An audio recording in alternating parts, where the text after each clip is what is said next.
With a heart full of gratitude to Almighty God, I stand before you today at this interdenominational Thanksgiving service held in commemoration of the 58th anniversary of our beloved state, Rivers State, which falls on Tuesday, 27 May 2025.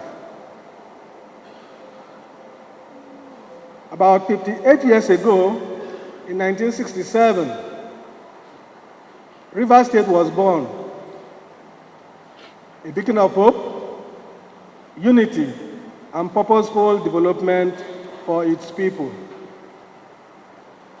Today, as we gather across denominations, generations, and traditions, we are united by a single resolve: to give thanks to God, to reflect on our journey, and to rededicate ourselves to the path of peace, reconciliation, and shared progress.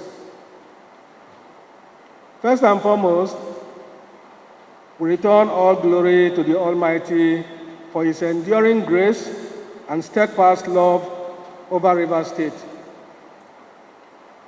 Through the turbulence of history, through seasons of political uncertainty, economic challenges, and social transformation, God has preserved this land and its people. We give glory to God. We are gathered here today not merely to mark the passage of time, but to acknowledge God's divine faithfulness. Let us remember the vision of our founding fathers, a vision of a state blessed with abundant resources, strengthened by cultural diversity, and driven by the determination of its people. That vision is still alive. It is our sacred duty to carry it forward with courage, with unity, and with faith in God who brought us this far. The strength of Rivers State lies not in our differences, but in the shared identity as a people called to unity, harmony, and purpose. Political affiliation, ethnic origin, and religious belief may distinguish us, but they must never divide us. We are bound together by a common destiny, the hope of a better tomorrow, a future in which every river citizen can thrive, contribute, and belong. As such, I appeal to all civil societies, traditional institutions, political actors, religious leaders, and everyday citizens to put Rivers State first. This Thanksgiving is more than a ceremony. It is a sacred moment, a time to reflect, to forgive, to reconcile, and to pray for each other. I am confident that the season we are in, whatever its challenges, shall pass. And by the grace of God, Rivers State will rise stronger, more united, and more determined than ever before. As we celebrate 58 years of existence, we acknowledge that progress has been made. Each successive administration has left its mark on the growth and development of our state. For that, we are thankful. Yet, much remains to be done. Our rural communities still cry out for connection through roads, yearn for electricity, water, and health care.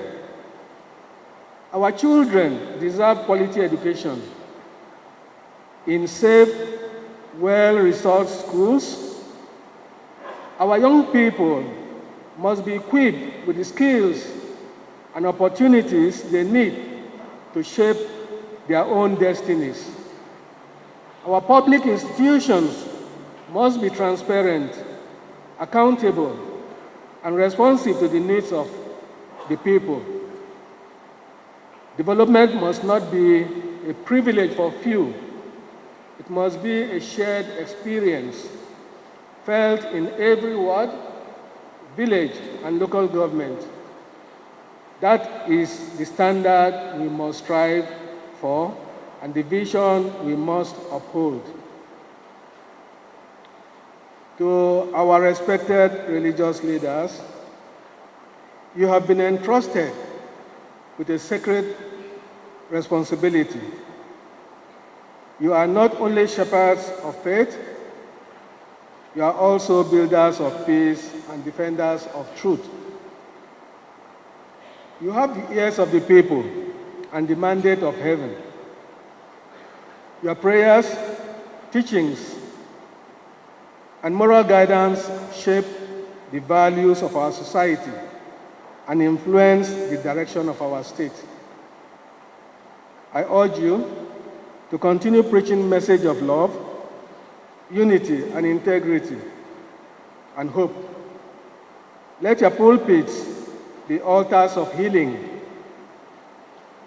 not of hate, of encouragement, not of division. As the scripture says, blessed are the peacemakers, for they shall be called the children of God. As we mark 58 years of Rivers State, let us not only celebrate the past, but we must also shape the future. Let this anniversary rekindle in us a collective commitment to raise a new generation of Rivers people, confident in their identity, faithful to their heritage, generous in spirit, innovative in enterprise, and God-fearing in character.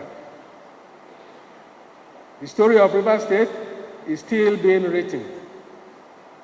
Let history record that in our time, we stood together. Let it be said that we choose peace over strife, unity over division, and hope over despair. May God bless Rivers State. May God bless the Federal Republic of Nigeria. Thank you all, and God bless you all.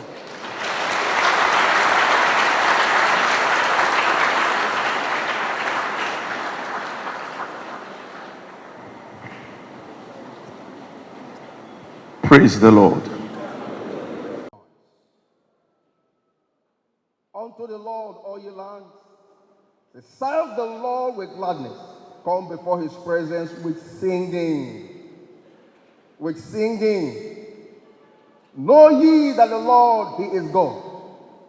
It is he that hath made us, and not we ourselves. We are his people, and the sheep of his pasture. Verse 4. Say, enter into his gates with thanksgiving, and into his courts with praise. Be thankful unto him and bless his name. Why? For the Lord is good. Say amen. Amen. His mercy is everlasting, and his truth endureth to all generations. Your children will call you blessed. Amen. In the name of Jesus Christ. Amen. Why thanksgiving? Why are we here today? Why have we gathered? Rivers at 58. Thanksgiving is the act of giving thanks. Thanksgiving is grateful acknowledgement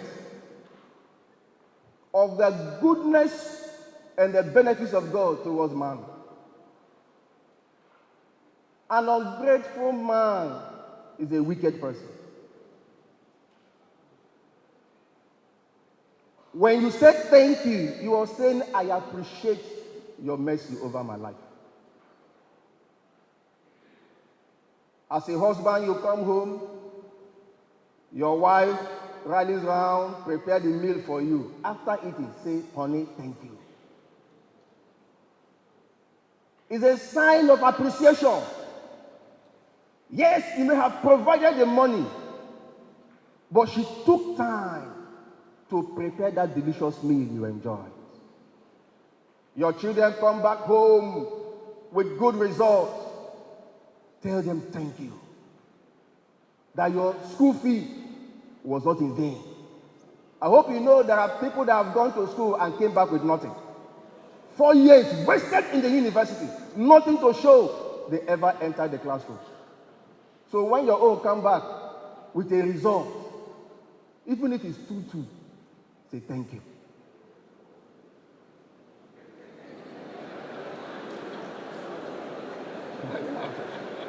Hallelujah. You think it's easy to make 2-2? It's not easy. Amen. I quote, hallelujah. If you think it's easy, go to school.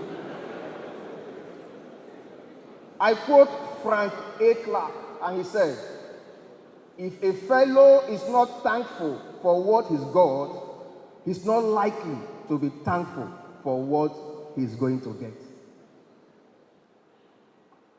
Little things.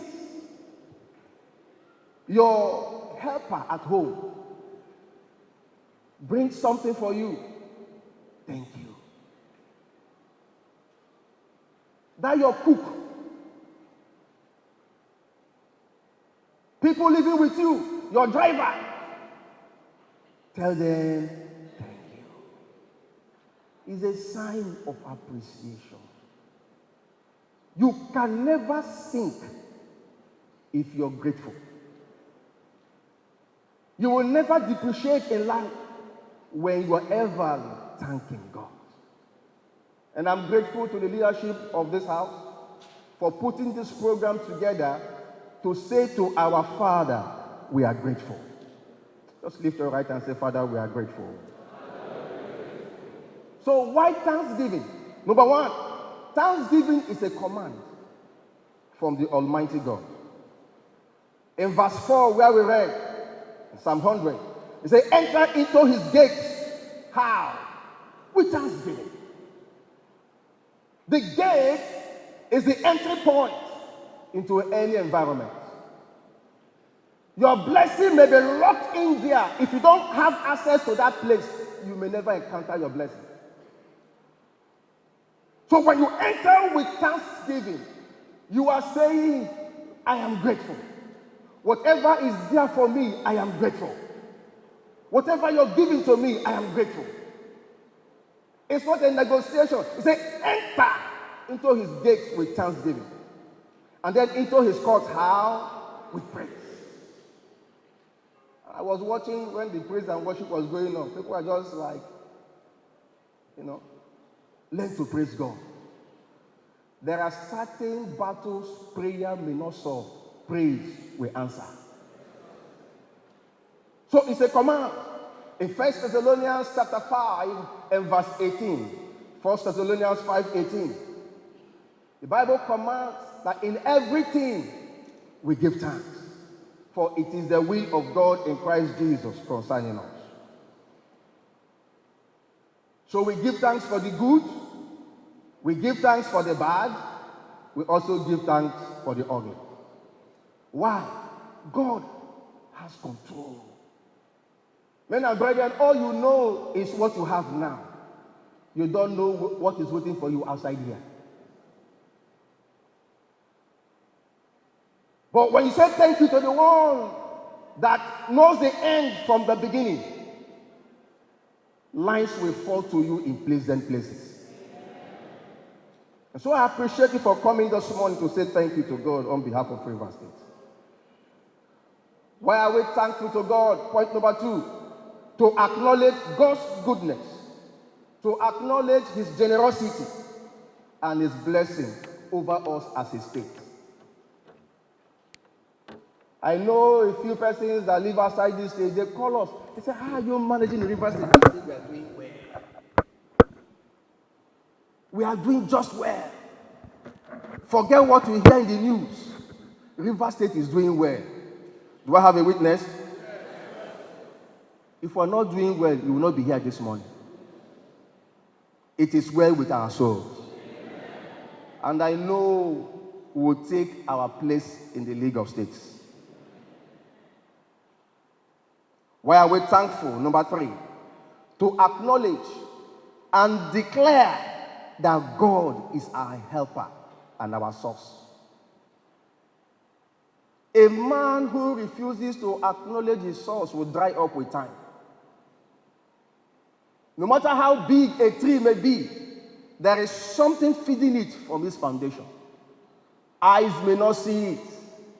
It's that taproot down there that gives it vitality. When you say thank you to the Almighty God, what you are saying is, I acknowledge that you are my source.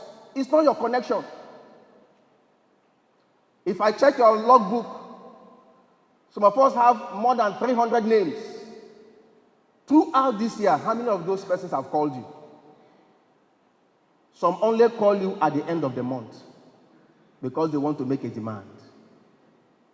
So every month end, expect their call. So what happens within the month? They don't care how you fare. They don't care what happens to you. At the end of the month, they'll put up a call. So every time we say thank you to God, we are saying we acknowledge that you are our helper. May God be your helper. Yeah. Bible says vain is the help of man. Heard a story of a young girl. She was in the law school. And then her father promised her that the day you will graduate from the law school, I'll buy you a car. And the girl knew her father had capacity to fulfill his word. So she began telling her friends, after law school, I'll have a car. She began celebrating, but something happened. The night to her graduation from the law school, her father died. He had capacity, but he never had life. Where are you putting your neck on? Where are you resting? Are you resting on your bank account? Are you resting on your connection? Are you resting on man? Man can do several things, but they can't do all things. There is a limit to which man can help you, no matter how good the intentions may be. And I pray this morning that your eyes be focused on the Almighty God. He is the best help you can ever get. David said, when my father and my mother forsake me, the Almighty God you will receive me. And this morning, receive help from the Almighty God. In the name of Jesus. So what does God expect from us as we say thank you to him at 58? What does he expect from us? We have gathered here this morning. As good as that may be, what does God expect from us? I'll tell you just one thing. He expects us to unite and build River State in one accord.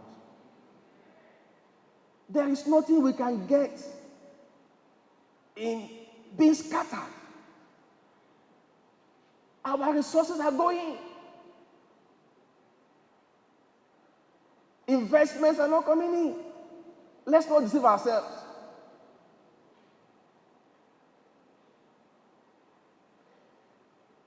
I need you, you need me. You need him, she needs you. No one tree can make a forest. Let's unite and build. In Genesis chapter 11, verse 6. Genesis 11, verse 6. There is something the Almighty God said there, and I read. And the Lord said, behold, the people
and by the confession of our mouth, by the integrity of God's word, we send forth light over River State.